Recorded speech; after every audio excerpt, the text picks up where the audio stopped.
So mga tol, bukas na po magaganap ang bakbakan sa bansang UK sa pagitan ni Conor Benn versus Regis Prograis at Tyson Fury versus Arslanbek Makhmudov. Sa kakatapos nga lang po ng kanilang weigh-in mga tol, tumimbang po itong si Regis Prograis ng 148.1 pounds habang tumimbang naman po itong si Conor Benn ng 149.5 pounds. Pasok po sila sa weight limit ng 150 pounds. So dumayo po itong si Regis Prograis sa balwarte ni Conor Benn. Lakas loob nga pong sinabi ni Regis Prograis mga tol na siya daw ang dumayo talaga dito kay Conor Benn at hindi daw siya sweet over na sinasabi ni Benn. Pumunta daw siya sa UK para ma-upset itong si Conor Benn. Lakas loob nga din pong sinabi ni Regis Prograis kay Conor Benn na hindi daw niya ito kalibel. Tingnan daw kasi yung resume niya. Ang laki daw ng pagkakaiba. Naging world champion daw siya. Habang itong si Conor Benn hindi pa daw nagiging world champion. Sinupalpal naman ni Conor Benn itong si Regis Prograis at sinabi niyang hindi daw siya nakikinig sa maingay. Cheap daw yung pinagsasabi nitong si Prograis. Makikita na lang daw nito sa linggo kung ano yung hinahanap niya. Kung ayaw daw niyang rumespeto,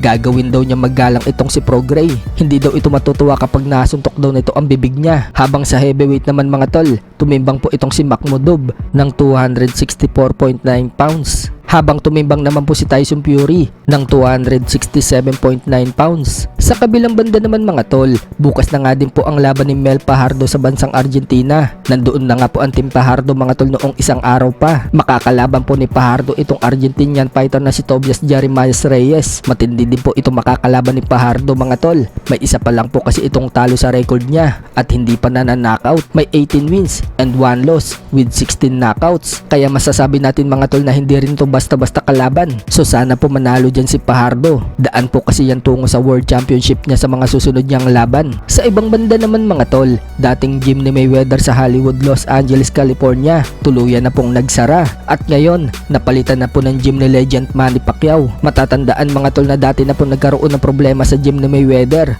Nagprotesta pa nga po yung mga empleyado niya dahil hindi ito nasasahuran. At ngayon, tuluyan na palang nagsara ang gym ni Mayweather. At napalitan na po yan ng gym ni Manny Pacquiao. So isa lang po ang ibig sabihin yan mga tol.